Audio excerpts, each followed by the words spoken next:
E aí, meus jovens, tudo bem com vocês? Sejam muito bem-vindos para mais um e muito especial Minuto Jovem Podcast. Galera, tô muito feliz juntamente com a nossa equipe aqui, porque a gente chegou aos 1000 inscritos. Aí, né? Pois é, desde quando a gente voltou, a gente passou por um período de adaptação, né, de mudar, porque o podcast depende de muita coisa para acontecer. Hoje não, hoje depende do menos possível. Dos convidados. Isso e aí. do público assistindo. E desde que a gente voltou, a gente dobrou de tamanho, tem crescido, todo mês a gente tem dobrado, graças a Deus. E hoje a gente está aqui com um cara que fez parte da minha vida, minha infância, e da minha vida com Deus, da minha... Tem muitas histórias. Pastor Douglas Garcia. Salva de palmas! E aí? Muito bom estar com vocês aqui, me sinto honrado, né? Pelo Puxa convite. Pode puxar aí pra trás. Então tá, deixa eu puxar. Aí. Vou achar aqui um pouquinho, sim? Então, Deixa beleza. ele na sua frente, aqui ó. Pá. Aqui. Isso. Sim, tá bom? Aí, perfeito. Beleza, não tô muito acostumado com isso não, mas... Enfim, eu me sinto honrado pelo convite e por essas palavras, né? E... Vamos lá, né? Vamos ver o que Deus tem preparado pra nós aqui, né? É isso aí. Isso aí. Galerinha, primeiramente eu quero agradecer a todos vocês, né, que acreditaram na gente, que estão aqui. Quem acompanha a gente desde o começo sabe que a gente não se importa com números e com seguidores. Um exemplo é que o nosso... Você tem Instagram, não, né? Não. Pois é, o nosso último convidado também não tinha Instagram e cara... as coisas acontecem tão naturalmente, eu acredito que é um projeto tão de Deus que não precisa de ter números. A gente cresce com relevância, sabe? Sem precisar tocar na ferida de ninguém, sem precisar acusar ninguém. Apelar, né, mano? Entrar em polêmica, a gente não precisa disso. E nossos patrocinadores, se você quer virar um patrocinador, Tinalto Tintas é patrocinador aqui do canal, aqui do Minuto Jovem. E hoje eu quero apresentar para vocês o forro de PVC. Se você quer fazer forro de PVC na sua empresa, na sua casa, ajuda para diminuir o calor também, que o calor fica retido ali em cima, né? Já sabe o que é forro de gesso? Pois é, tipo um forro de gesso, só que de PVC. Você vai fazer um rebaixamentozinho ali, uma decoração. Entre em contato com eles, tá? Que eles vão estar fazendo o melhor aí para vocês. Forro de PVC é no Tinalto Tintas, tá? Isso aí. E hoje mandaram aqui para nós também uma merenda, olha só. Não sei que câmera que eu mostro, olha onde que eu mostro. Aí, nessa aqui. Olha, que belo. Bela Massa. Bela Massa mandou aqui para nós um agrado hoje. Bela Massa aqui em Manhuaçu tá sob nova direção, gente. Então, se você quer ter uma experiência no seu paladar aí fora do normal, transcendental, isso aí, chama Bela lá. Massa, entre em contato. Estão por enquanto só com delivery, mas em breve vão atender aí Manhuaçu e região. Manhuaçu e região não, Manhuaçu, para você que quer ir num lugar tranquilo, com seus amigos, sua esposa, seu marido, família. Crente come, né, pastor? Eu falei com o Abraão. Crente come Eu dobrado. tenho uma mensagem, eu falei assim, Abraão, nós somos crentes. Pra você ter noção do quanto que a gente vai comer. Muito. E já mandou 2 pizzas pra gente, a costela deles tá arrasando, galera. Ravel Higienização a Vapor também é patrocinador aqui do canal, nosso amigo Lucas. Você quer ter a melhor limpeza estética automotiva no seu veículo. O Lucas também tá fazendo agora limpeza de sofá, gente. Isso aí, impermeabilização também. Entre em contato com eles. Isso aí. Especial inscritos, que Deus venha direcionar isso aqui. Amém. Nosso convidado mais do que especial, né? É isso aí, pastor Douglas. E mais do que isso também, Jesus. Acreditamos que é isso aí. Que você também que esteja assistindo, galera. Isso aqui é mais do que um podcast, tá? Isso aqui é um culto. Estamos reunidos aqui para falar... Um estudo. Bom saber disso. Para falar de Deus, que Deus quiser agir. Tamo aí. Depois dessa frase eu fiquei até menos ansioso, menos nervoso. Se ficar com fome, pode comer. A gente tá Porque se aqui... tem um ambiente que crente está acostumado, é culto, né? Então, Então, e aí, nós vamos falar de salvação. Vixe. Aí eu queria introduzir a minha fala perguntando para os nossos amigos ouvintes se eles têm certeza da sua salvação, né? Às vezes as pessoas ficam assim meio aborrecidas, acham que às vezes nós cristãos somos um pouco intrometidos e ousados na particularidade da vida deles com relação a Deus. Quem tem direito, muitos dizem, de perguntar se um ou outro tem ou não a certeza da salvação? Na realidade, Jesus deixou muito claro que nós não podemos julgar as pessoas com relação à salvação delas, condenando elas ao inferno ou tirando elas do inferno, né? Porque muitas vezes nós somos muito partidários, né? Quem a gente ama, a gente tira do inferno. Tira. E quem a gente odeia, a gente lança no inferno. E esse poder só tem Deus. E diga-se de passagem, muitas pessoas aí, dentro dessa mitologia cristã, que não tem nada a ver com o evangelho, acham que é o diabo que leva as pessoas para o inferno. Na realidade, é Deus que lança as pessoas no inferno. E tudo que eu falar aqui, assim, eu vou falar embasado na palavra. Tá. Eu não vou falar nada de mim mesmo. O pouco conhecimento bíblico que eu tenho, o entendimento que eu tenho. E talvez assim, eu vou tentar ser mais objetivo, vou abrir menos textos, né? Mas depois, se quiser, a gente pode colocar os textos, as referências, entendeu? Lá na... Como é que fala embaixo ali do... No chat. Na descrição. Mas enfim, o que acontece? A salvação é algo pessoal. É um relacionamento com Deus. Né? É um relacionamento com Deus. Nós temos que entender, voltando antes que eu estava falando, muitas pessoas acham que o diabo joga as pessoas no inferno, leva as pessoas para o inferno, aquela velha história do desenho do Pica-Pau, né?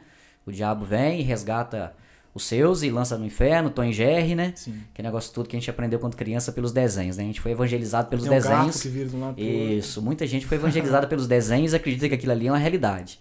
Na realidade, não é o Satanás que vai levar as pessoas para o inferno.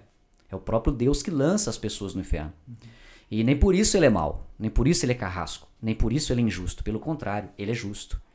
É na prática da sua justiça, no cumprimento da sua palavra, é que lança os pecadores no inferno.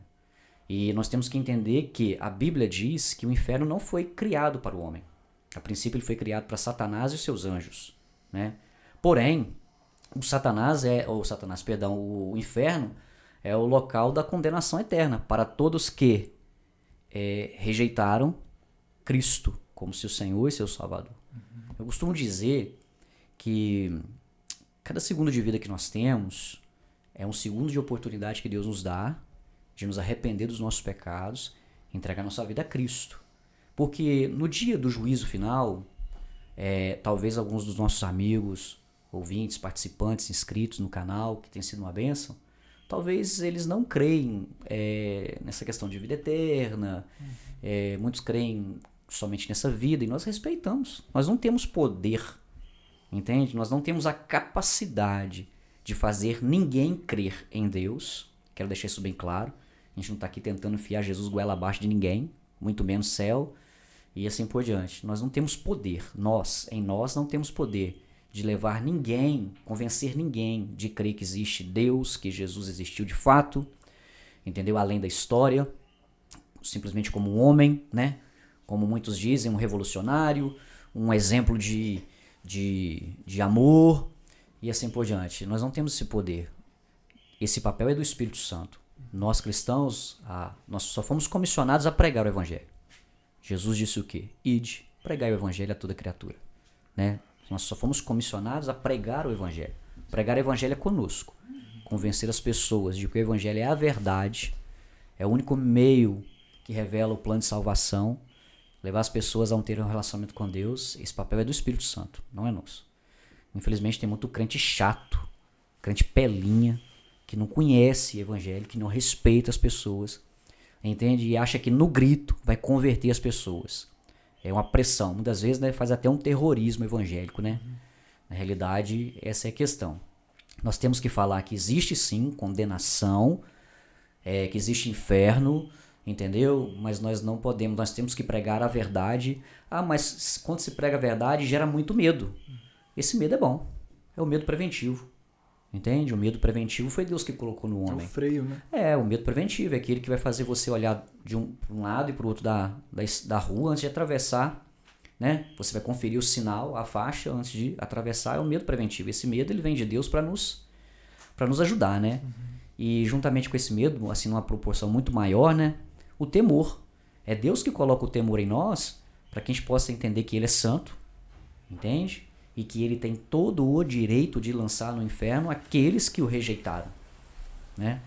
Agora, o medo que não é bom é a fobia, né? Que se torna até uma patologia, né? Uma enfermidade, né? Aquele medo que te domina, aquele medo que te impede de tomar decisões e tudo mais. Mas esse medo preventivo é o medo que faz nós prevenirmos, vamos dizer assim, precaver, né? Ter uma vida segura em Cristo. E, enfim, é isso aí. A gente está aqui para falar do Senhor Jesus, salvação. Então é Deus que lança o homem no inferno. porque ele é justo, porque ele é santo, ele tem direito, ele é o Criador. E como falei, nem por isso ele é mau, pelo contrário. Ele não lança o homem no inferno porque ele quer, mas ele lança o homem no inferno porque ele não pode negar a si mesmo. Ele é verdadeiro, o que ele falou ele vai cumprir na sua palavra. Às vezes a gente, procurando agradar pessoas, né?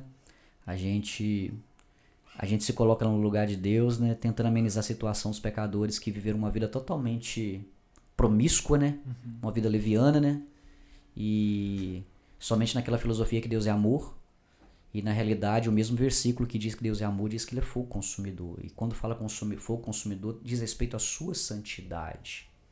Porque o pecador não consegue permanecer vivo na presença de Deus. Você vê isso muito claro lá no Antigo Testamento. Quando muitos tentaram entrar na presença de Deus, tem muitas passagens. Uzá é um que tentou segurar a arca, que representava a arca de Deus. Na mesma hora ele foi o quê? Ele foi assassinado por Deus, porque ele não era digno de tocar na arca. Só que hoje, graças a Deus por nosso Senhor Jesus Cristo, que nós hoje temos acesso a Deus com confiança, sem sermos consumidos por Deus pelo fato de sermos justificados pelo sangue de Cristo. Por isso que Jesus falou, eu sou o caminho, a verdade e a vida. Ninguém vem ao Pai a não ser por mim. Aí agora, só para falar um pouquinho assim da dinâmica da salvação, o que nós temos que entender? Como que se deu a dinâmica da salvação? Deus criou Adão e Eva, né? Colocaram no jardim, deu tudo que eles precisavam. E o mais importante que tinha no jardim era a presença de Deus. Sim. Né? Às vezes nós ficamos assim, com essa mente terrena, temporal, né?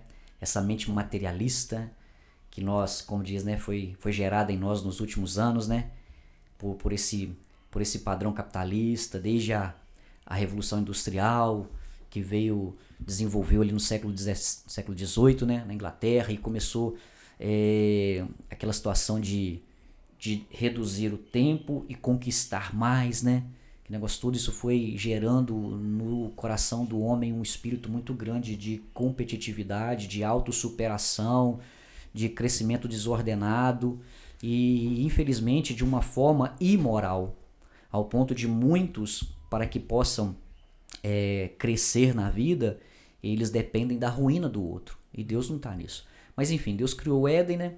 E a gente fica focado em tudo que Deus colocou no Éden. Nossa, que legal, Deus fez o Éden, deu para Adão tudo prontinho, era só ele curtir o Éden e tudo mais. E as pessoas ficam focadas nas plantas, no alimento que tinha no Éden, o conforto que tinha no Éden, e as campinas, aquele negócio todo. Mas o mais importante do Éden não era o Éden em si. O mais importante do Éden era a presença de Deus. É igual aquela situação. Tem muita gente que quer ir pro céu porque tecnicamente sabe que o céu é um lugar bom. Mas eles não querem estar no céu por causa de Deus estar no céu entre aspas. Depois nós vamos falar sobre mais isso. Mas eles não querem estar no céu por causa de Deus. Eles querem estar no céu por não ter problemas. Por causa do conforto. Você entende? Então o que é mais importante para essas pessoas? A presença de Deus? Ou o que Deus pode proporcionar na eternidade? Sim, perfeitamente. Aí o que acontece? As pessoas começam a idolatrar o céu. E idolatrar o céu é pecado. Entendeu?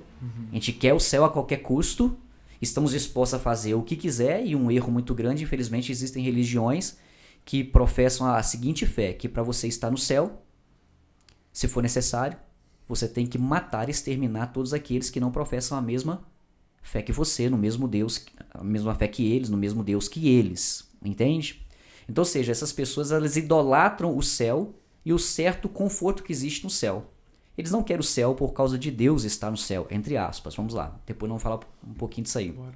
Mas por causa do bem-estar eterno de estar no céu. Então, idolatrar o céu, querer o céu sem Deus, é idolatria. E toda idolatria é uma forma de pecado. Entende? Então, Deus vai e coloca eles lá, e a maior, assim, a coisa, vamos assim dizer, o mais importante do Éden era Deus. Entende? Aí o que acontece? Deus, ele tem prazer em se relacionar com o homem. A Bíblia diz que ele vinha todos os dias para poder ter um momento de comunhão com Adão e com Eva. E certo dia, ele veio e não os encontrou.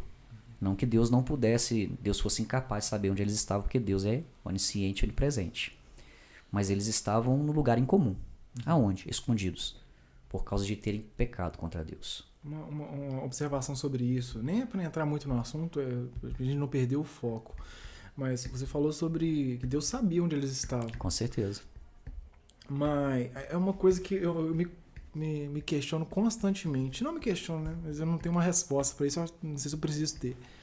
Mas a onisciência de Deus, a partir do momento que ele dá o direito de escolha, não que ele não saiba, mas por ele dar a escolha, será que ele não é se isenta? Como é que é isso, sabe? Você entendeu o que eu quis dizer? Tipo assim, Tô tentando entender. eu te dei a opção de escolher. Ah, Sou Deus, te dei a opção de escolher. ah. Não cabe mais a mim decidir por você, então não necessariamente eu vou saber onde você tá, porque eu te dei a opção de escolher. Tá, vamos lá. Você entendeu? Nós temos que Mais ou entender, menos. nós temos que entender que tem um divisor de águas na criação do mundo. Antes e depois do pecado. Esse é o divisor de águas. Antes do pecado, antes de Adão e Eva pecar, eles tinham uma mente semelhante à mente de Cristo. Eles tinham um corpo semelhante ao corpo de Cristo hoje glorificado. Entendeu? Só que depois que eles pecam, eles perdem muito das suas capacidades naturais que Deus colocou neles. Como exemplo, a morte, diz a Bíblia, entrou no mundo depois do pecado. Então dá a entender, subentende que eles não iam morrer. Porque a morte entrou no mundo depois do pecado. Entende? A morte física e a morte espiritual. Sim. A Bíblia fala de duas mortes, a primeira morte e a segunda morte, a morte física e a morte espiritual. É tanto que a Bíblia fala, feliz é aquele que não passar pelo dano da segunda morte, que é a morte espiritual. Então, ou seja, as enfermidades, os homicídios, todo mal, ele é produto do pecado. Nós temos que entender isso. Muitas pessoas perguntam assim, se Deus é bom, por que existe tanta fome? Se Deus é bom, por que existe violência sexual? Se Deus é bom, por que existe tanta desigualdade social? Se Deus é bom, por que existe isso, existe aquilo outro? Na realidade é porque Deus é bom. Por quê? Porque uma das formas de Deus tratar com o pecado do homem é permitindo que o homem sofra. Porque nós temos que entender, infelizmente, isso é uma realidade. 99,9% de nós só nos arrependemos, só nos tornamos humildes, só nos tornamos simples, mansos, depois de muito sofrimento. Sim. Porque é natural do homem o orgulho. Todo homem é orgulhoso. Uns mais, outros menos. Eu costumo dizer que o orgulho, que é uma das maiores deficiências do caráter do homem, ela é a base para todos os pecados. O que é o orgulho? É a idolatria do eu. Entende? Eu faço o que eu quero, independente se é a vontade de Deus ou não. Eu faço o que eu quero. Então, o orgulho é a base para todo pecado. Então, todo pecado se origina no orgulho, na autossuficiência, na independência de Deus. Então, a partir do momento que eles pecaram, eles perderam muitas das suas virtudes que Deus tinha colocado neles. E é interessante que Deus não sabia onde eles estavam? Sabia. Sim. Então, por que Deus procurou eles e esperou eles se manifestarem? Por quê? Isso traz um sentido muito prático para nós hoje. Pecamos, Deus ele não quer nos procurar no pecado. Deus ele quer que nós confessemos os nossos pecados. A Bíblia diz o quê? Aquele que confessa os pecados e o deixa, ele alcança a misericórdia. Eles estavam escondendo o pecado deles. Entende? Deus queria que eles se apresentassem, assumissem, se apresentassem e como pecadores, como aquilo que eles fizeram, buscando o arrependimento. E a prova que eles não estavam arrependidos é o fato de esconder de Deus. E é interessante que eles conheciam Deus. Eles sabiam da graça de Deus, da misericórdia, da bondade, da paciência de Deus, da longanimidade de Deus, de todos os atributos de Deus, entende? Da bondade de Deus. E ainda assim, depois de muito tempo de relacionamento, nós não sabemos ainda precisar quanto tempo eles ficaram no Éden se relacionando com Deus todos os dias, na viração do dia, até que isso acontecesse. Quando você lê a Bíblia, parece que foi assim, muito rápido. Criou o Éden, colocou Adão e Eva ali, um dia, 2 dias de relacionamento e já em seguida veio a serpente, jogou um 7-1 na Eva, e a Eva jogou um 7-1 no Adão e eles pecaram. Não, foi muito tempo, ou seja, eles viveram um relacionamento, eles conheciam o caráter de Deus e ainda assim esconderam de Deus. Entende? Então Deus queria que eles se revelassem. O problema hoje é que, e isso está tão inserido na vida do homem, que quando essa questão de não assumir pecado, e quando não é assumir o pecado, e quando confrontado no pecado, em vez de confessar o pecado, ele transfere culpa. Sim. Deus foi em Adão, mas foi a mulher que o Senhor me deu. Deus foi na Eva, Mas foi a serpente. Deus foi na serpente. Não tinha ninguém. Entende? Sim. Então, ou seja, infelizmente, nós precisamos de ter caráter. Sim. Assumir a culpa, reconhecer que somos pecadores miseráveis, pecamos. É impossível nós não pecarmos. Nós vamos pecar porque somos pecadores por natureza. Entende? Tem uma frase que diz o seguinte, deixa eu ver se consigo lembrar aqui. Nós não somos pecadores porque pecamos. Nós pecamos porque somos pecadores. Entende? Então, ou seja, e ali... É uma essência, né? É a natureza. E eu vou ler o versículo que dá base nisso aqui. Então, e o que acontece? Aí Deus procurou eles, aquele negócio todo, eles não confessaram. Deus lança eles fora do jardim e a partir daquele momento ali a morte física entrou na vida deles e a morte espiritual também. Só que ali mesmo, no meio das sentenças, ainda no Éden, o que Deus declarou? Que nasceria um que esmagaria a cabeça da serpente. Ali é a primeira profecia mais clara, entendeu? A respeito da vinda do Messias, do Salvador do mundo. Já muito. Ali no Gênesis, dentro do Éden, Desde o começo. desde o começo, Deus já havia profetizado que haveria o Salvador. É tanto que a Bíblia diz que ele é o Cordeiro de Deus imolado antes da fundação do mundo. Ninguém pega Deus de surpresa. Sim. Ninguém. Satanás não pegou Deus de surpresa quando se rebelou contra Deus. Adão e Eva não pecou. Então se Deus sabia que eles iam pecar, por que Deus colocou eles ali e permitiu que eles comessem de um fruto que Deus não queria que eles comessem? Sabendo disso. Isso. Por quê? Porque Deus queria provar o caráter deles. Deus queria provar o caráter deles. Não, mas provar em teste... Deus não queria provar para Deus, Deus queria provar para eles.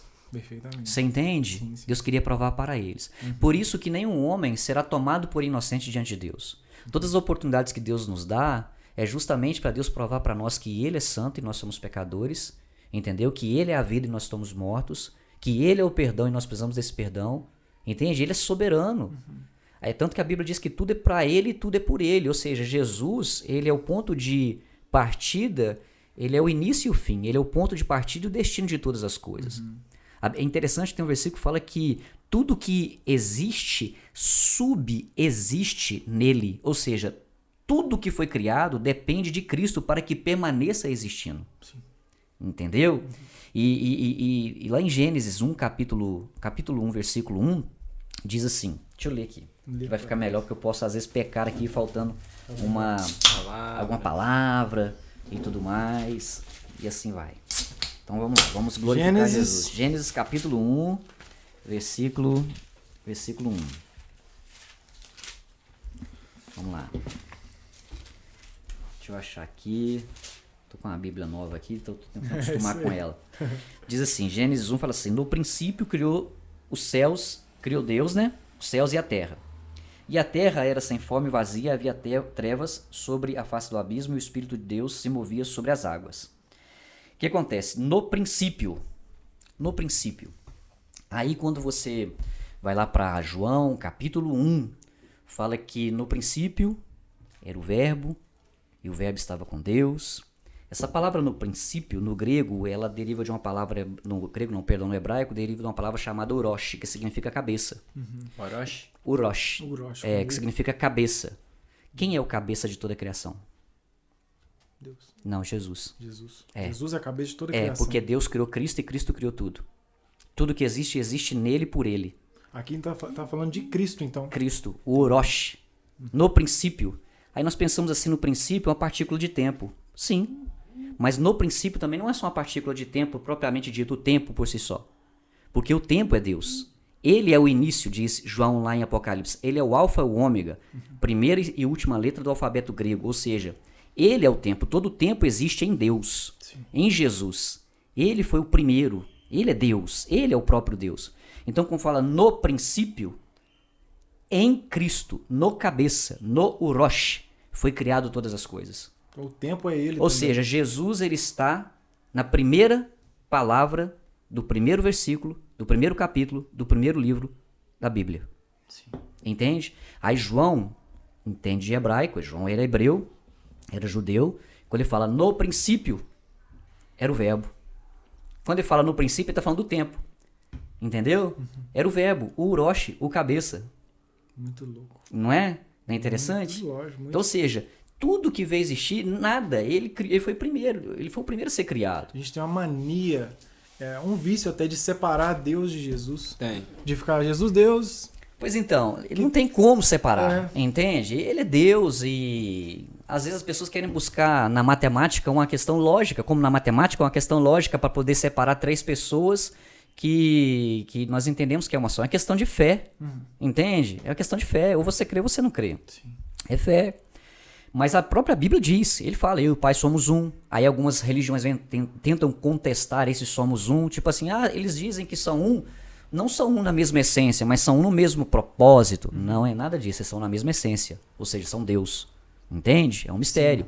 Entende? O Espírito de Cristo, o Espírito Santo de Cristo, veio de Cristo, originou nele. Um fragmento, não tem como nem explicar. Não né? tem, é muito forte. inexplicável. Na verdade, assim, teve um concílio no ano, se eu não me engano, o primeiro concílio que teve, um dos mais importantes, se eu não me engano, foi o concílio de Nicéia, por volta do século V da era cristã, foi onde eles definiram a questão da trindade. Existia muita dúvida, existia uma doutrina chamada arianismo, que eles tentavam separar Cristo de Deus, entende? E as testemunhas de Jeová são arianas, entende? Nada contra a pessoa delas, mas a doutrina nós não concordamos, né? Eles são arianos, eles tentam dizer que Jesus é um Deus menor. O arianismo pregava isso, Jesus é um Deus menor, entendeu? E, na realidade ele é o próprio Deus, entende? Mas enfim, aí o que acontece? Aí vão voltar lá pro Éden. Aí pecou, Deus afastou eles, tirou eles do Éden, entende? Porque eles não poderiam comer da árvore da vida, senão seriam eternos pecadores. Olha como é que Deus é bom. Preservou eles de serem como Satanás, eternos pecadores. E quando eu falo eles, não falo só eles, eu falo de toda a humanidade que estava em Adão. Porque todos nós descendemos de Adão, né? Toda a humanidade. Então Deus os guardou. Então assim, e a partir dali... você vai ver Deus se manifestando de diversas formas para levar o homem de volta a ele. Então, desde que o homem pecou, o homem se afastou de Deus, ele perdeu aquela comunhão que tinha. O plano de Deus, então, foi o quê? Trazer o homem de volta. Por quê? Todo homem, ele nasce na condição de inimigo de Deus. É a Bíblia que diz. Então ninguém nasce filho. Não. Ninguém nasce filho. Muitas religiões, por questões de tradição, por questões folclóricas, elas ensinam seus filhos, né? E a gente aprendeu com isso. A gente aprendeu isso, que todas as pessoas elas nascem na condição de filhos. Não. A Bíblia diz que em João, capítulo 1, versículo 11 e 12, diz que nós nos tornamos filhos a partir do momento que cremos em Jesus. Escolhemos crer. Também, sim. Escolhemos crer em Cristo. Aí nós temos também que entender o seguinte, que nós escolhemos crer em Cristo não por força própria, não por mérito próprio, não por capacidade própria, porque entendemos que Jesus é bom, porque tem muita gente que entende que Jesus é bom, mas ainda assim não recebe na condição de Senhor e Salvador. Não crê, né? Acredita, mas não crê no ponto de servi-lo. Entendi. A palavra fé no hebraico é emuná, que não significa somente acreditar, ela vai muito além do que acreditar. Ela expressa o entendimento de que você vive em função daquilo que você crê. Sim. Então essa fé emuná, que também foi aplicada no grego, ela quer dizer o seguinte, aquele que crê em Jesus, ele não é somente acreditar em Jesus. Ele vai, a partir daí, viver conforme a vontade de Deus, porque creu em Jesus. Sim. É muito mais do que acreditar. É uma vida, né? Isso. Então, a partir do momento que Deus tirou eles do Éden, é Deus que tirou eles do Éden, da mesma forma que Deus lança o homem no inferno. Verdade. É juízo, você entende? Sim. Sim. Foi juízo, tirou eles do Éden, juízo, inferno. Tá, aí veio as maldições. Outra coisa que eu quero falar. Bora. Maldições. Deus maldiçoou eles. A serpente você vai rastejar sobre o seu ventre, vai comer pó da terra. A mulher você vai dar à luz com dores. E o homem vai ter que lavrar, vai ter que extrair da terra o alimento. Você vai suar, porque antes não tinha que suar. Entendeu? Era uma questão de... o delivery, tava tudo prontinho lá. Só chegar e pegar e comer. Isso mesmo. Aí o que acontece? Vem maldição. Aí vamos aqui desmistificar algumas questões erradas que muitos ensinam. Culto da quebra da maldição. 7 quintas-feiras para quebrar a maldição. Ah, esse aqui é o óleo para quebrar a maldição. Isso aqui, métodos religiosos, sincréticos, místicos, folclóricos para quebrar a maldição. E aí que está a questão. É possível quebrar algo que Deus construiu? Sim ou não? Eu acho que Não. Não tem como. Não tem mesmo. como. Não tem como. Deus é Deus, ele é soberano. Não tem como. dá uma maquiada, né? Não tem como você desfazer o que Deus fez. Tudo gira em torno de um propósito. Sim, e nem fazer o que Deus desfez. Tem um versículo que dá ênfase nisso e fala o seguinte, que Deus entregou a Jesus a chave de Davi e ele tem a chave. A porta que ele abre, Ninguém fecha. e a porta que ele fecha, Ninguém. porque ninguém está sobre ele. Ele é soberano. A não ser que faça campanha, abrir as portas de Davi. Pode fazer, né? Eu acho que quem faz uma campanha para abrir porta que Deus não quer abrir, tem uma fé maior do que a fé de Cristo. De Cristo. Entende? Verdade. Mas enfim, por que eu tô falando isso? Porque Deus os amaldiçoou. Imagina Adão e Eva saindo do Éden, entendeu? E fazer uma campanha de quebra de maldição para nunca mais ter dores de parto, nunca mais ter que lavrar a Tem que terra, trabalhar. ter que trabalhar e a serpente voltar a andar ereta. Entende? Não tem como, porque a maldição, quem aplica a maldição não é o diabo. Entende? Quem aplica a maldição é Deus. Mas isso entra numa coisa interessante também, por exemplo, o povo no deserto. Foram 40 anos que eles ficaram ali. Sim. 40 anos, certo? Sim. Necessariamente. Sim. Se eles tivessem pegado um atalho... 17 dias. Pois é. Mas o que eu tava pensando agora também, me veio Vixe. o que eu tava pensando também é, por exemplo, Deus tem algo pra mim. Sei lá, chegar até ali. Se eu ficar insistindo demais em uma coisa que não vai me levar até ali, eu vou fazer isso aqui, eu vou dar uma volta. Eu não sei se tá fazendo sentido pra você, mas eu vou dar uma volta até eu chegar e cumprir o meu propósito. Eu vou dar muita volta, eu vou errar muito, eu vou voltar. Então, essa maldição, ela tem um propósito pra gente chegar no nosso propósito ou não. Vamos lá. Então lá, primeiro, é Deus que aplica a maldição. Entende? Tem um texto lá no finalzinho de Deuteronômio, pouco antes deles entrarem na Terra Prometida, que Deus leva eles diante de 2 montes. Aqueles montes, eles serviam como testemunhas. Monte Gerizim e, se eu não me engano, Monte Baal. Eu não tenho certeza não. E um monte chamado Monte da Bênção e outro monte é o Monte da Maldição. E Deus, por intermédio de Moisés, em Deuteronômio, que significa relembrar, ele fala o seguinte, aí em um dos montes, ele cita as bênçãos. Se vocês me obedecerem, vai acontecer isso de bom, isso de bom, isso de bom, isso de bom, isso de bom. Aí depois no outro monte, se vocês me desobedecerem, obedecer as minhas leis, forem idólatras, ir atrás de outros povos, se prostituírem, fazer isso, essas maldições virão sobre vocês e as suas gerações. Vai acontecer isso, vai acontecer isso. E no final, Deus faz o quê? Deus dá um bom conselho. Escolham a bênção para que vivam. Entende? Escolha. Entende? Sim. Ó, eu sou arminiano, declarado, entendeu? Procuro mais a vertente clássica do arminianismo. Que é a minha mesmo. Arminianismo é uma interpretação teológica que partiu do século, ali na época da Reforma Protestante, por volta do ano de 1500, por Jacob Armínio, entendeu? Um estudioso, um homem puritano, um homem que entendeu, ao contrário do calvinismo de João Calvino, que a salvação ela se dá pela graça, como o calvinismo. Essa graça é um recurso que Deus dispensa sobre o homem, como no calvinismo, entendeu? Que é só por intermédio de Cristo, conforme o calvinismo, entendeu? Mas que essa graça também pode ser resistida, ao contrário do calvinismo, e que o homem por si só, ele não tem méritos o suficiente para salvá-lo, ele precisa de Cristo.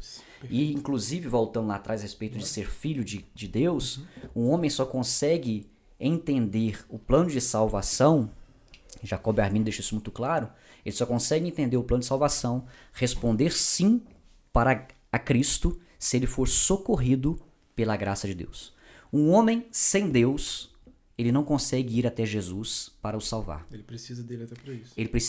O homem precisa de Deus para tudo. O homem precisa de Deus para crer. O dom da fé vem de Deus. A graça para salvar vem de Deus. Mas Armínio entendeu, Wesley, estou com a Bíblia de John Wesley aqui, John Wesley também entendeu que o homem pode resistir à graça. Muitos creem de forma errada. Mas então onde fica a soberania de Deus se o homem pode resistir à graça? O fato de Deus dar ao homem a oportunidade de escolher não deprecia a soberania de Deus de forma alguma. Porque se o homem responder sim para a graça, ele vai ser salvo. Se o homem responder não para a graça, ele vai ser condenado. No final, ele sendo salvo, foi Deus que o levou para o céu, soberania. Ele sendo condenado, foi Deus que o lançou no inferno, soberania. No final vai acontecer o que Deus determinou. A vontade de Deus. Entende? Entendeu? Então, é a forma que eu creio. Então, assim, estou falando de forma muito superficial. E com certeza algum calvinista aqui quiser combater, ele vai achar muita brecha para combater aqui. Por quê? Porque eu estou falando de forma superficial. A gente não está tratando dessa questão. Não é o propósito. Não é propósito. E mesmo porque eu quero deixar bem claro que essas doutrinas soterológicas, arminiano, calvinismo, pelagianismo, semi-pelagianismo, são doutrinas secundárias. O que é uma doutrina secundária? Ela não implica no plano de salvação. Isso só é a forma com que essas pessoas entendem a mecânica da salvação, como ela se dá. Agora, a doutrina primária, as doutrinas primárias, elas sim implicam na salvação. Como assim? Efésios 2:8. A salvação é pela graça, entendeu? Por meio da graça, mediante a fé. E vós sois salvos pela graça, mediante a fé, isso não vem de vós, é um dom de Deus. Ou seja, doutrina primária, salvação só por meio de crer em Jesus. Aí no versículo 9 fala o quê? Não é por obras para que ninguém se glorie. Aqueles que acreditam que vão ser salvos pelas obras, eles estão acreditando de forma errada. Essa é uma doutrina primária distorcida. Sim. Não vai ser salvo. Porque a salvação está nos méritos de Cristo, na obra de Cristo. Aí, quem criou essa doutrina foi Pelágio, que foi um dos monges lá do século IV, um dos pais da igreja. Entendeu?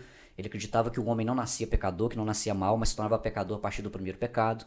Entendeu? Que o homem nascia puro. Que o homem sem a graça de Deus, Pelágio, ele acreditava que sem a graça de Deus o homem conseguiria responder sim para Deus. Entende? Mas isso tudo é heresia. E tem muito arminiano que infelizmente, que se disse arminiano, que está migrando para o calvinismo porque não entende o que é arminianismo. Bate no peito e fala, eu sou arminianismo, mas no fundo, sem conhecer o que de fato é arminianismo, ele vive um semi-pelagianismo, entende? E com isso o calvinismo faz mais sentido. E de fato faz. Entende? E quando você estuda a palavra de Deus, você vai ver muitos versículos que dão base para você entender na predestinação segundo Calvino. Da mesma forma que você encontra muitos versículos para dar base para salvação segundo Armínio. Entende? Mas são doutrinas secundárias. O arminiano que creu em Jesus e nos atos de Cristo, nas obras de Cristo, ele vai para o céu do mesmo jeito que o calvinista. Entende? Isso aí é secundário, isso não implica em nada. Agora eu creio que eu só vou pro céu se eu fizer boas obras, isso aí é uma heresia que vai te levar pro inferno. Entendi. Você tira de Cristo o mérito e coloca em si o mérito. Coloca a responsabilidade em você, né? Resumidamente, Calvino cria também que a pessoa ia ser salva porque Deus a predestinou para isso. Sim. Entendeu? A elegeu de um grupo de pessoas que estavam já destinadas ao inferno, porque todo homem nasce destinado ao inferno. Entende? Então é uma eleição incondicional. Deus determinou, pronto. E até onde que a pessoa, que Deus assim classifica, não é pra falar por Deus não, tá, gente, mas a ignorância, por exemplo, a criança, Tá. é a partir do entendimento, como é que é? Tá, aí que acontece? Calvinismo é o que eu falei. E Armínio, ele crê que existe a predestinação também, só que não incondicional, condicional. Qual que é a predestinação que Armínio ensina? E eu acredito nela. É a condição de estar em Cristo. Enquanto você estiver em Cristo, se você for para Cristo com o auxílio da graça, se você permanecer em Cristo com o auxílio da graça, enquanto você estiver em Cristo, você está salvo. Porque senão a Bíblia não falaria sobre apostasia dos fins dos tempos. Só pode apostatar da fé quem um dia creu. Ah, não, mas eles nunca creram de verdade. Não, a Bíblia é muito clara. Só pode ser apostasia, só pode apostatar, abrir mão de uma coisa que você um dia teve. Entende? Agora, com relação aos infantes, que são as crianças, Jesus deixou um texto lá em Mateus, não lembro a referência, mas fala o seguinte: deixai vir a mim todas as criancinhas, porque delas é o reino dos céus. Entende? Nós entendemos o seguinte: a questão é a consciência. O período da consciência, não tem como eu falar para você que é a partir dos 12 anos. Sim. Nós costumamos batizar as nossas crianças com 12 anos, depois de passar por uma escola bíblica, um discipulado e tudo mais. Só que tem crianças, cara, que com 7 anos elas têm cabeça de uma pessoa de 30. Verdade. Elas já reconhecem que são pecadoras, elas já sabem. O meu filho, se você com 7 anos, você perguntava para ele o que é pecado, ele sabia o que era pecado. Talvez ele não tinha consciência do próprio pecado, mas ele já tinha todo o conhecimento bíblico que o preparou entendeu? Para entender hoje que aos 11 anos ele é um pecador, precisa de Jesus. Então existe a ignorância. Existe, entendeu? Existe sim a ignorância. Existe a ignorância de falta de conhecimento, Sim, sim. né? No sentido de falta de conhecimento. Agora, determinar que é só até 7 anos. Não, Toda perfeitamente. criança que morrer até 7 anos vai pro céu. Ninguém pode determinar isso. Entende? Sim. Isso é pessoal, individual. Perfeitamente. E é tanto que uma criança, independente da idade, quando ela entender que ela é pecadora, ela também vai ser socorrida pela graça. A graça de Deus vai até ela para mostrar para ela que ela, na condição de pecadora, ela vai pro inferno. E que ela tem que se arrepender e entregar a vida para Cristo. Sim. Então, voltando lá atrás, o plano de Deus sempre foi levar o homem de volta para ele. Quando Deus cria a lei, pensando em levar o homem de volta para ele. Entendeu? Sim. Só que a lei nunca ia salvar ninguém. A lei ela só veio para revelar pecado. O apóstolo Paulo diz isso. Aí eu quero ler um texto aqui para não ficar nas minhas palavras, que diz assim o apóstolo Paulo, em Romanos capítulo 3, versículo 23. Pois todos pecaram e carecem da glória de Deus. Todos pecaram. Ou seja, todo homem pecou. Entende? Tem uma versão bíblica que fala todos pecaram e foram destituídos da glória de Deus. Essa palavra destituído significa o quê? É como se você tivesse perdido o emprego. Entende? Mas qual é a glória de Deus? Muitos dizem o seguinte, o homem pecou e perdeu todos os benefícios de um relacionamento com Deus. Não. O homem pecou e quando fala destituídos, perderam a glória de Deus, perderam a imagem e a semelhança. Perderam a imagem E a semelhança. Entende? Pesado, né? Caráter, equidade, moralidade, santidade, eternidade e assim por diante. Então não é, todos pecaram e destituídos foram da glória de Deus. Eles foram tirados do Éden, por isso perderam a glória. Não, eles perderam a imagem e semelhança. E o que Cristo vem fazer? Cristo, ele vem com a sua obra nos levar de volta a alcançar o que perdemos, a imagem e semelhança. Um homem só pode ter plena comunhão com Deus se ele for semelhante a Deus, entre aspas. Porque lembra que eu falei que Deus é santo? Quem pode habitar no monte do Senhor? Aquele que é limpo de coração, entendeu? Aquele que é limpo de mãos, ou seja, aquele que é santo como ele é santo. Então qual que é o propósito de Cristo? Levar o homem de volta a alcançar de novo essa imagem e semelhança. Nós sabemos que enquanto estivermos nessa vida, mesmo salvos, justificados pelo sangue de Cristo, por ter crido nele pela fé, ainda assim estamos num corpo corrupto, como diz a Bíblia, corruptível, que vai se deteriora. O pecado ainda está em nós, como diz o apóstolo Paulo. Mas qual que é a promessa? A promessa é de que aqueles que morrerem em Cristo ressuscitarão, e eles vão ressuscitar num corpo glorificado. Ali se cumpriu o pleno propósito de Cristo. O homem recebeu de volta a imagem e a semelhança que um dia foi perdida. Muito legal. Entende? E o que acontece? Então o plano sempre foi levar. A salvação sempre foi por fé. Até no Antigo Testamento. Você sabia que no Antigo Testamento teve salvação? Não. Teve. No Antigo Testamento teve salvação. Mas a lei não pode salvar ninguém, disse Paulo. De fato. Mas não foi pela lei que eles foram salvos pela fé. Por quê? Pela fé. Mas pela fé em quem? Nos mandamentos? Pela fé em quem? Em Moisés? Não. Pela fé em Jesus. Existiu muita revelação de Jesus no Antigo Testamento. O que acontece? Olha como é que é tremendo.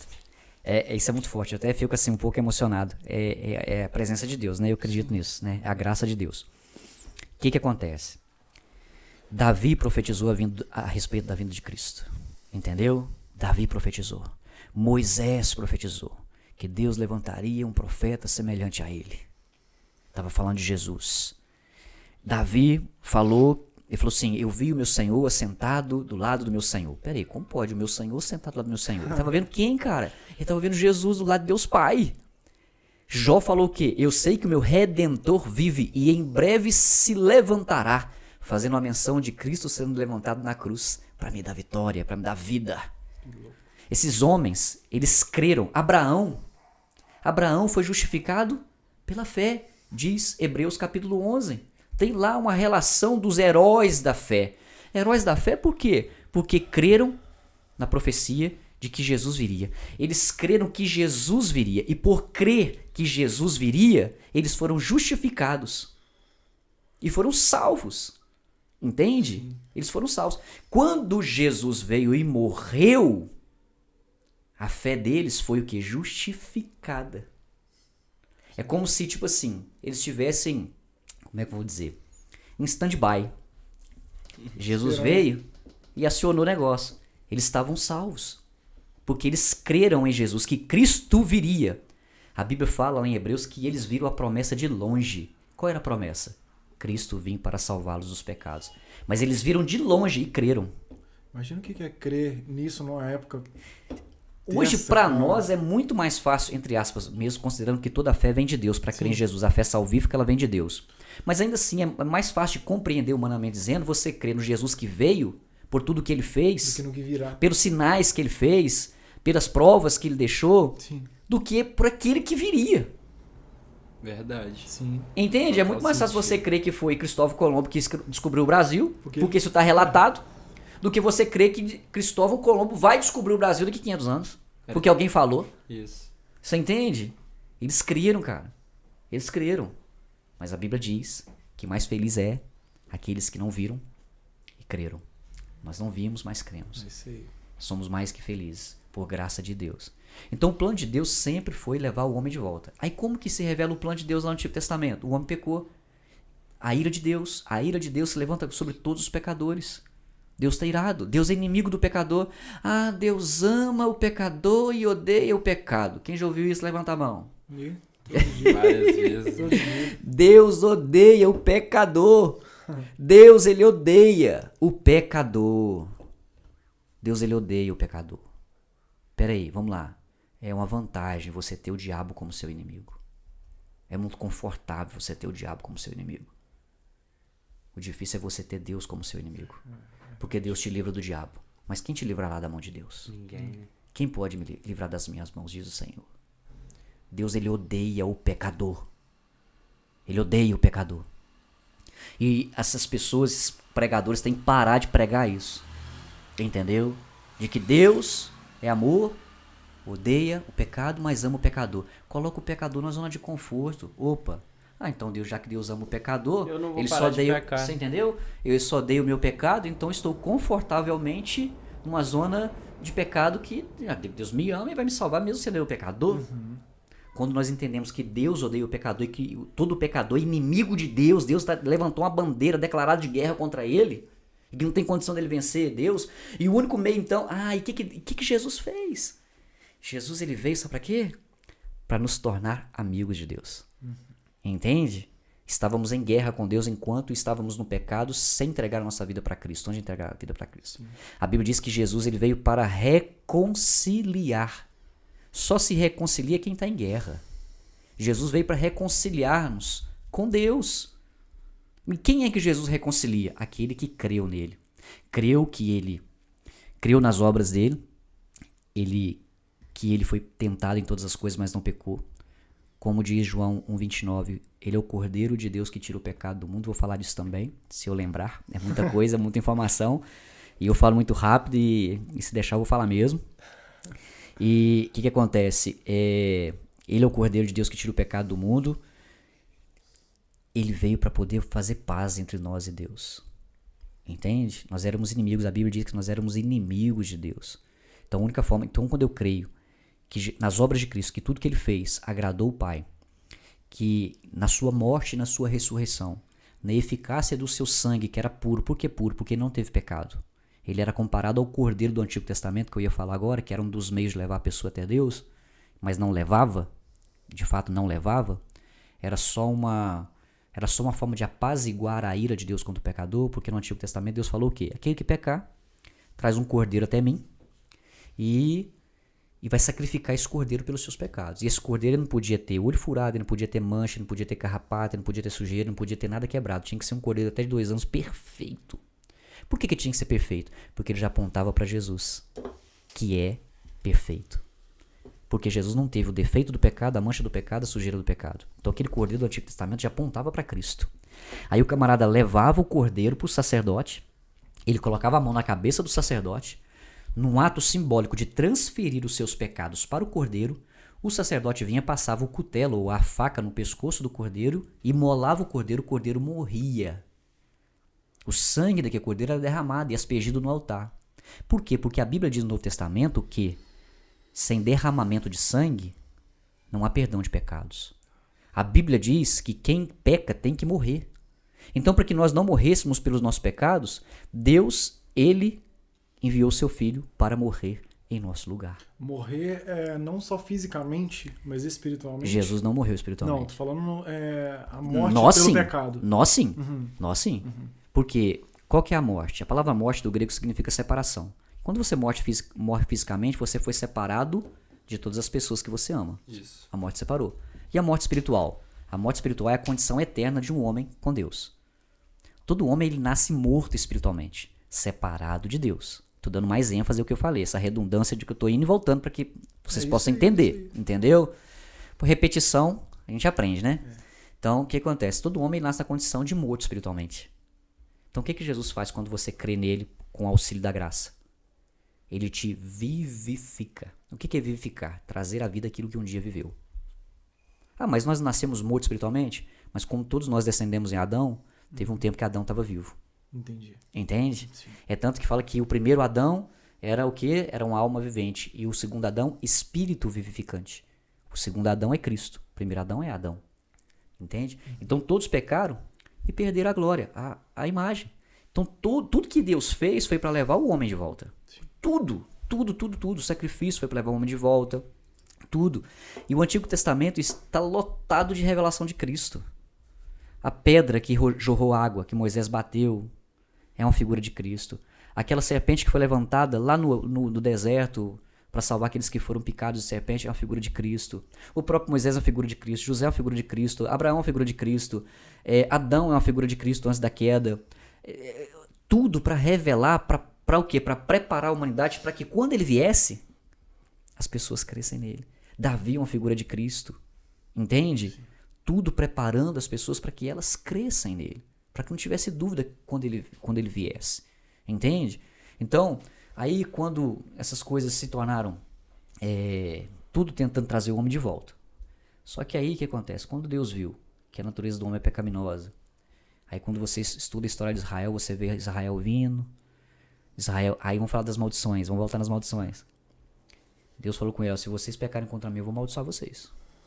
Seus inimigos vão vencer vocês, a lavoura de vocês não vai produzir, vocês vão encher de enfermidade, suas mulheres não vão engravidar, entendeu? Seus filhos vão morrer na guerra. Aí quando isso acontecia, por quê? Porque eles tinham virado as costas para Deus e estavam seguindo a idolatria, a feitiçaria, a prostituição, o adultério, seguindo os outros povos. Deus mandava esses juízos como maldição, disciplina, castigo, para o quê? Quebrantar, humilhar, e eles voltavam quebrantados, arrependidos. E como Deus é misericordioso, Deus fazia isso para quê? Para tê-los de volta. Deus os perdoava e recebia de novo. Aí Deus abençoava eles, as mulheres engravidavam, as lavouras produziam, os inimigos não afligiam eles mais, não faltava água, não faltava nada. Aí quando eles ficavam bem, o que acontecia? Eles se encantavam com os outros povos. É tanto que teve uma época que eles falaram assim, nós não queremos mais que Deus governe sobre nós, nós queremos ser como os outros povos. Perdão, nós queremos um rei. Levantou Saul. Olha que desgraça foi o reinado de Saul. Entendeu? Porque eles rejeitaram o próprio Deus. Samuel ficou irado. Samuel disse Deus para Samuel, eles não estão rejeitando você não, eles estão rejeitando a mim. O problema é que hoje a igreja de Cristo está dessa forma. Os profetas eram que governavam na época? Na época era profetas, os profetas, os sacerdotes, eles exerciam o governo, né? O governo teocrático de Deus governava através deles, né? Então, o que acontece? Eles rejeitavam a Deus. Então, e hoje, cara, a gente pensa assim, nossa, mas foi só naquela época. Não, hoje está do mesmo jeito para pior. Está do mesmo jeito, só que no meio do cristianismo. A gente se ilude muito, a gente é muito atraído pelo mundo, por essa vida, por causa do pecado que está em nós. Hoje você vê aí, infelizmente, se não convém, depois você corta. Mas o que acontece? Hoje as igrejas estão tentando o quê? Adequar o seu culto, a sua liturgia, o seu ambiente, aquilo que é atrativo no mundo, para ter números de pessoas. Sim. E com isso, a igreja de Cristo ela foi adulterada, o evangelho está sendo adulterado. Isso começou, não é agora não, cara. Isso começou a partir do século no ano 306, 316, quando Constantino se converteu, o imperador romano, que ele se converteu e aí parou de perseguir os cristãos, parou de matar os cristãos, parou de perseguir a igreja. O cristianismo se tornou a religião oficial do Império Romano, e com isso houve muitas adequações do panteão grego, do panteão romano, aquele sincretismo religioso que misturou religiões, entende? O Júpiter já não era mais a imagem de Júpiter, agora é a imagem de Pedro, só substituiu. A igreja, quando ela se empoderou politicamente, ela começou o quê? Se tornar menos dependente de Deus, e foi se tornando sincrética. Sim. Todo mundo que se convertia trazia um pouquinho da sua religião, e eles aceitavam. E foi virando foi adulterando o evangelho. Sim. Entende?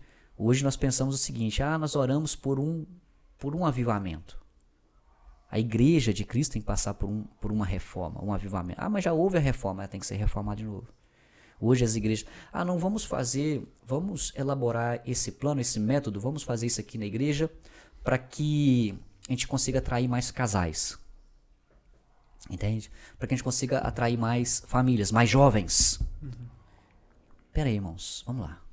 A Bíblia diz, Paulo disse em Romanos, que o evangelho é o poder de Deus para a salvação de todo aquele que crê.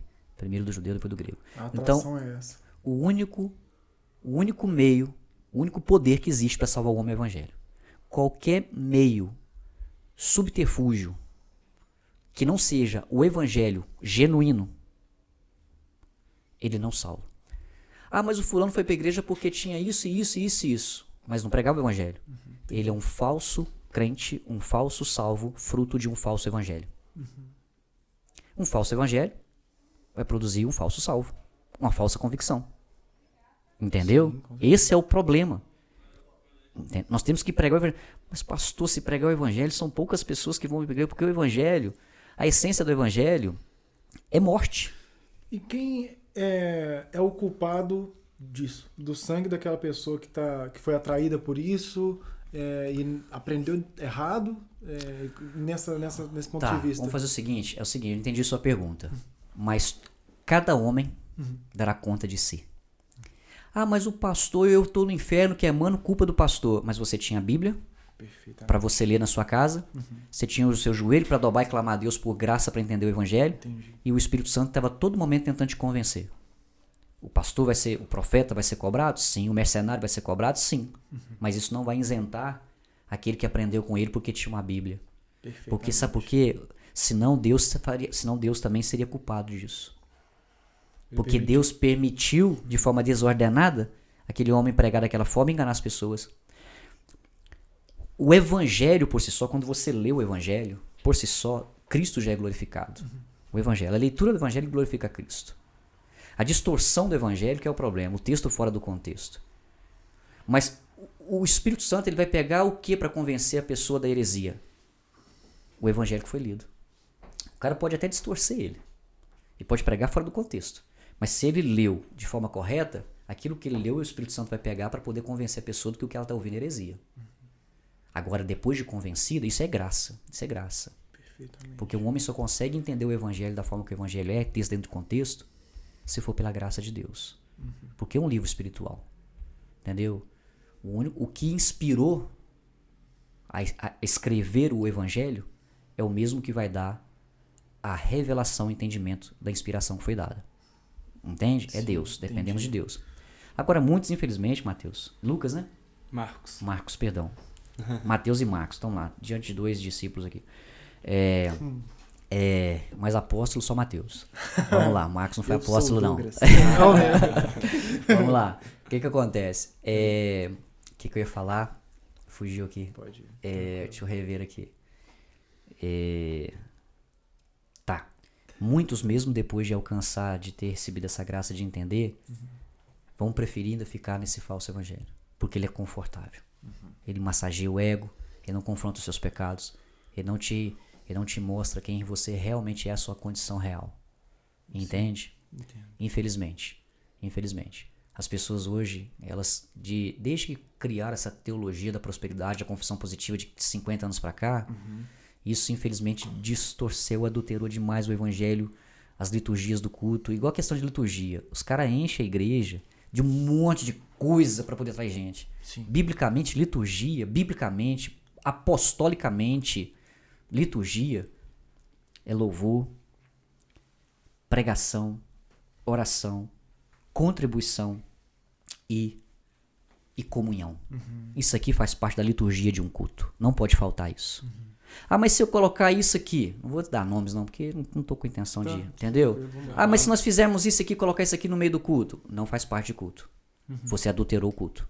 É um evento. É um evento. É. Não, você pode até fazer. Você quer fazer uma peça teatral? Faz Entendi. depois do culto. Não é culto. E outra coisa, o culto não é para agradar homem. Ah, nós vamos cantar essa música aqui porque essa música vai atrair muitas pessoas, que essa música, muita Toca gente tá no- depressiva, tá entendi. angustiada, tá triste. Essa música vai levantar as pessoas. Tá errado. A música não é para as pessoas.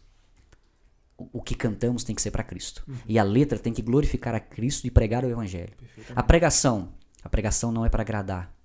Entendeu? Se você está precisando, com todo respeito e carinho, se você precisa de uma palavra motivacional, vai num curso de motivação, procura um psicólogo, porque Deus também levantou psicólogos para ajudar pessoas. Mas agora você ir no culto e querer ouvir o que você quer e não o que você precisa, isso não é culto. Nós temos que pregar aquilo que glorifica a Cristo e revela o plano de salvação, o evangelho confronta pecados. Entendeu? O culto em si é para Deus, é para Cristo. Vamos pregar o evangelho, vamos cantar hinos que glorificam o teu nome, vamos orar em ações de graça. Entende? O que é orar em ações de graça? Dar graças a Deus por tudo, apresenta as suas vontades, mas no final, que seja feita a sua vontade e não a minha. Nós não determinamos, nós não profetizamos. Por quê? Podemos até determinar e profetizar.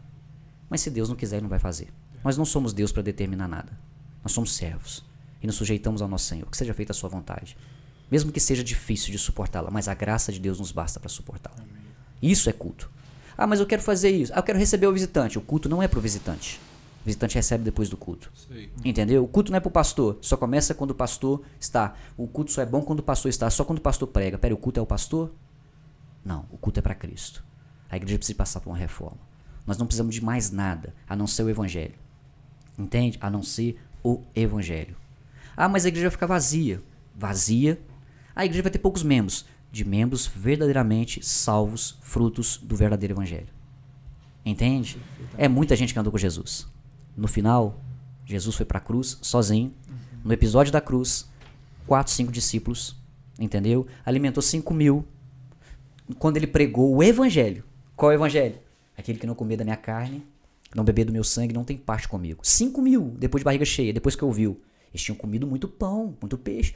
Ah, não vão ter que comer a carne dele. Dura coisa ele falou. Quem pode suportar isso? 5.000 vazou. Ficou os 12. Jesus virou para eles e falou o seguinte: e vocês não vão embora, não? Depois de ouvir o evangelho. Todo mundo escutou o evangelho. E a maioria, 5.000, foi embora. Ficou os 12. A resposta de Pedro: para onde iremos nós? Se só o Senhor tem as palavras de vida eterna. Ele entendeu o evangelho. O evangelho é duro. O evangelho confronta. O evangelho é morte. O evangelho, ele nos inspira. Vem para Cristo que Cristo vai te dar. Não. Se você quer vir para Cristo, você tem que perder. O jovem rico. Né? Aquele que quiser seguir a mim, tem que negar a si mesmo. O orgulho, vencer, abrir mão do orgulho. Aquele que quiser viver, primeiro tem que morrer. Aquele que quiser que se achar, primeiro tem que perder. É o que Cristo fez. Cristo não vai exigir de nós nada que ele não tenha feito. E ele fez para nos salvar. Então agora que nós somos salvos, nós podemos fazer para agradecer, para glorificá-lo. Então Cristo sempre foi o plano, sempre esteve na Bíblia. O plano de Deus sempre foi trazer o homem de volta para Deus. E o meio para levar o homem de volta a Deus é Cristo. Cristo morreu, é o Cordeiro, aquele que crê nele, aquele que crê que o que ele fez é verdade, crê que ele não ficou, que ele não permaneceu morto, que ele ressuscitou, que agora está no céu intercedendo pelos nossos pecados. Esse vai ser salvo, vai ser justificado. Mas como posso eu ser um pecador salvo porque eu criei? É simples. Quando você crê, as obras de Cristo, a justiça de Cristo é imputada em nós. É colocada em nós. Quando Deus olha para nós pecadores, Ele nos olha através das obras de Cristo, porque nós cremos nele. Justificados. E Cristo leva sobre Ele os nossos pecados. Amém. É uma troca muito justa, né? Nem tanto. Nem tanto, né? Tentei ser irônico aqui. Jesus leva tudo de ruim que a gente tem e coloca em nós tudo de bom que ele tem. Isso é amor. Entende? Entendeu? Então, por que nós somos salvos? Porque ele colocou em nós a justiça dele. Ele levou sobre ele a nossa podridão, o nosso pecado. Quando Deus olha para nós, ele nos olha agora como pessoas reconciliadas. Não tem mais bandeira de guerra, agora tem uma bandeira de paz. Jesus falou: eu vos dou a minha paz, eu vos deixo a minha paz. Não vos dou a minha paz, nem vos deixo a minha paz como o mundo a dá. A paz do mundo, segundo Aurélio, é a ausência de problemas. A paz de Cristo é a reconciliação do homem com Deus. Amém. Eu te dou paz. Paz com Deus. Não é paz de espírito, não. Isso aqui não é Kung Fu Panda, não. Paz de espírito. Como é que é? Paz interior. Não é Kung Fu Paz Panda, não. interior. É paz interior. Não é Paz Kung Fu de Panda. Eu Deus quero mesmo. aproveitar aqui, quero mandar um abraço pro Davi, meu filho. Isso Pra minha aí, ó. esposa, a Josi. Pra Isadora. Amo demais. Lembrei do Davi porque ele gosta muito de Kung Fu Panda. Entendeu? E é massa mesmo. A gente assiste direto os mesmos filmes de Kung Fu Panda. É legal. Mesmo filme. Mas o que acontece? A paz. Não. Eu quero ir pra Jesus porque eu preciso de ter paz. No sentido totalmente distorcido por causa da pregação errada do evangelho. Eu quero ficar zen, calmo. Entendeu?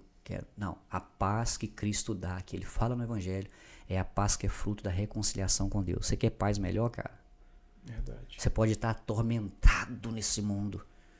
Mas quando você entende que você não vai mais pro inferno, porque você agora não é inimigo de Deus, você está reconciliado com Deus e Deus vai te levar pro céu, você pensa assim, Deus me dá graça para suportar essa vida até chegar aquele dia que o Senhor vai me chamar. Amém. É paz. Isso é paz. Entende? Sim. Mas pergunta pra mim, pastor, você tem certeza da sua salvação? Pastor, você tem certeza da sua salvação? Cara, eu tenho demais. Mas por quê? Porque você é bom? Não. Cara, eu vou te ser sincero.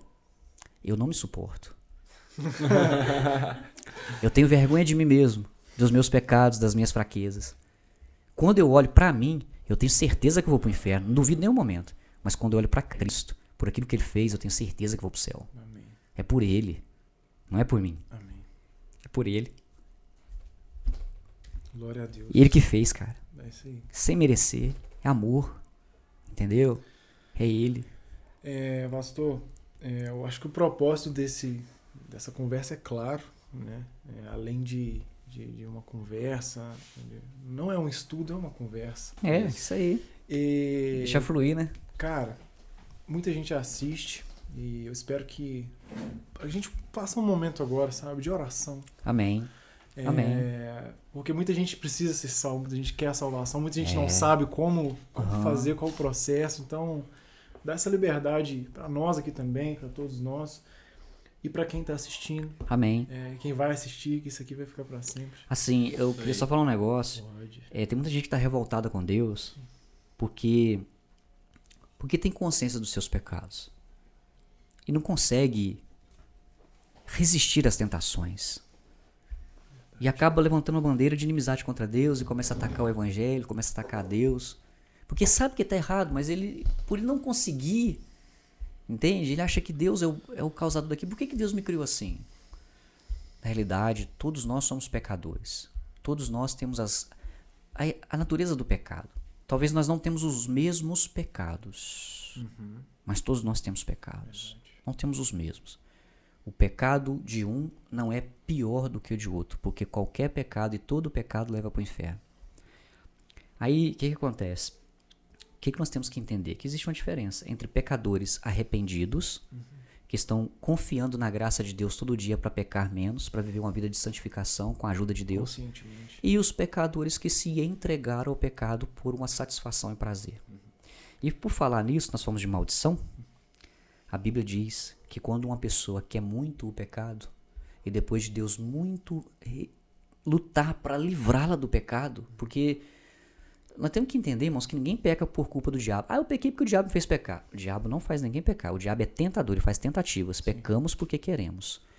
Mas depois que Deus livra, dá o escape, faz de tudo para tentar livrar a pessoa daquela prática pecaminosa, daquela vida de pecado, Deus entendeu que depois de muito, muito, muito tratar com aquela pessoa, e aquela pessoa resiste, a Bíblia diz, em Romanos capítulo 1, e tem outro texto na Bíblia que eu não lembro, no Antigo Testamento, que Deus entrega aquela pessoa às suas próprias paixões para que ela seja destruída por aquilo, porque ela resistiu a Deus. Resistiu. Poder de escolha. Amém? Sim. Então eu queria falar isso para você, que talvez você está sofrendo aí, achando que Deus é o culpado dos seus pecados, que Deus é o culpado da sua fraqueza e você não consegue sair do pecado. Confie na graça. Pecar nós nunca vamos deixar de pecar, mas Deus ele vai te dar graça para resistir o pecado, para se arrepender, para buscar nele, viver, vencer a tentação, confiando somente em Cristo. Amém? Amém. Podemos orar? Podemos. Pai, nós te louvamos por essa oportunidade de glorificar ao Senhor, glorificar a Cristo Jesus pela pregação do Evangelho. Entendemos que tudo está direcionado para a glorificação de Cristo, por Ele, para Ele são todas as coisas. Necessário que Jesus cresça e a gente venha diminuir. Obrigado porque o Senhor fez, meu Pai, dessa plataforma um meio de acessar pessoas que talvez não iriam numa igreja, que não suportariam ouvir alguém pregar o Evangelho, mas o Senhor, Deus, abriu essa porta como um meio de graça para salvar muitas pessoas. E eu peço a Ti, Deus, que do mesmo jeito que o Senhor dispensou graça sobre nós para ministrarmos, o Senhor ministre graça sobre aqueles que ouvem para entender o plano de salvação. E que eles possam ser alcançados agora, ou daqui uns dias, ou meses, ou anos, quando eles assistirem esse podcast, Senhor. Que eles possam ser alcançados pelo Teu Espírito Santo e convencidos pelo Teu Espírito Santo de que são pecadores, inimigos de Deus, mas que Jesus veio para reconciliá-los com Deus e lhes dar salvação e perdão dos seus pecados, por amor. E que com isso, e crendo, eles possam dizer sim para essa graça, se sujeitar ao Senhor, e que o Teu Espírito Santo, a partir de então, habite neles para lhes dar a paz que eles precisam com Deus. Oramos pedindo que o Senhor continue abençoando Mateus, meu pai, a Sara, o Marcos. Meu Pai, abençoe os patrocinadores que têm ajudado a manter esse podcast, meu Pai, funcional. E nós oramos para que o Senhor dê o crescimento. E eu creio que enquanto esse podcast glorificar o Teu nome, o Senhor vai dar o crescimento. Eu creio. Porque todo crescimento vem do Senhor. Entende? O Senhor vai abençoá-lo com crescimento por glorificar o Teu nome. Então, Deus, contudo, nós oramos para que seja feito a Sua vontade e não a nossa, porque confiamos que a Sua vontade é boa, perfeita e agradável. Amém? Amém. Glória a Deus, graças a Deus. Graças a Deus. Beleza, posso fazer um convite? Pode. Então tá. Queria convidar você para ir lá conhecer a Igreja Batista Nova Vida de Monhonçuta, no bairro Ponte da Aldeia, na rua 1º de Maio, 390. Vai lá para ouvir o Evangelho, entendeu? Com isso tudo, irmãos, quero deixar bem claro que nós somos somente mais uma igreja que prega o Evangelho. Só somos mais uma igreja que prega o Evangelho. Só isso. Tem nada demais lá. Nada demais. Entendeu? Nada demais. Além do Evangelho. O Evangelho é o principal. Cristo é o principal lá. Entende? Então, assim, nós temos culto, reunião de oração na quarta, 7h30, domingo de uma escola bíblica dominical e domingo à noite. Vai lá nos visitar, ouvir o Evangelho. Entendeu? Cultuar a Cristo conosco. Amém. E no mais, quero agradecer vocês Não, que isso. A gente pela oportunidade. Que Deus A gente abençoe. que agradece. Entendeu? Se for a vontade de Deus, quem sabe um dia retornaremos. Tá menos nervoso agora. Rapaz, eu vou ser sincero, eu tô bastante nervoso ainda. Tô, sinceramente. Mas tá bom, glória a Deus. Isso aí. E mandar um abração pra todos os irmãos da igreja, Isso né? aí. Esse povo que me suporta como pastor, porque é só Deus pra dar graça pra eles mesmo. Mas enfim, Deus abençoe a todos, abraço pra toda a igreja, pros ouvintes, né? Pros irmãos que estão participando, que estão assistindo. Deus te abençoe e te guarde. Galera que tá no chat aí, ó, comenta bastante. Tem YouTube, a igreja, pra galera assistir, como é que é? Quando iniciou a pandemia, a gente criou um canal. Só que eu sou muito desleixado com isso. De vez em quando dá uns... Hoje entendeu? teve vídeo. Teve vídeo ontem. Né? Mas esse vídeo antes desse, acho que foi uns 60 dias antes. Então assim, eu sou muito relaxado, dá umas inspiração lá, eu entendo que Deus dá um toque lá, eu vou e gravo alguma coisa, entendeu? Mas chama Metanoia, canal da Igreja Batista Nova Vida. Tá na descrição. Isso. Metanoia, do grego, mudança de mente ou arrependimento. Na realidade é arrependimento, né? Baseado em Romanos 12:2. Não vos conformeis com esse mundo, mas renovai-vos o vosso entendimento. Metanoia, mas arrependei-vos. Né? Não se conforme com as coisas desse mundo, mas arrepende. Para quê? Para você experimentar a vontade de Deus que é boa, perfeita e agradável. E é só experimentar. Por quê? Nós vamos usufruir dela em plenitude na glória. Amém. Amém? Amém. Galera, obrigado pra você que tá aqui assistindo a gente até agora. Obrigadão, pastor, por aceitar o convite. Espero que a gente venha repetir isso aqui Amém. várias vezes, trazer Sim. temas específicos, conversar. Amém. E, pessoal, agradecer os nossos patrocinadores, Tinalto Tintas. Cadê a canequinha do Tinalto? Tem um aqui, ó, dourado. Canequinha. Tem Um uma pastor Tinalto não também. vende caneca, essa pessoa. Pessoal, se você quer fazer uma reforma na pintura da sua casa, mexer em qualquer coisa aí, hoje a gente está falando aqui sobre forro de PVC. Quer fazer um forro de PVC? Quer fazer um forro de PVC? Tinalto Tintas tem o melhor forro de PVC da região do Brasil. Isso aí. Agora a gente ficou concentrado aqui, a gente não merendou, mas nós vamos merendar agora, olha só. Isso aqui é o quê? Parece o quê? Isso aqui tem palmito, lombinho canadense, tem frango aqui também. O que tem? Vão sair do espírito e entrar na carne Vai agora. entrar na carne agora. Tem uma Bora. costela ali. Bela massa, cara. Você tá querendo comer? Bela massa. Ravel higienização a vapor.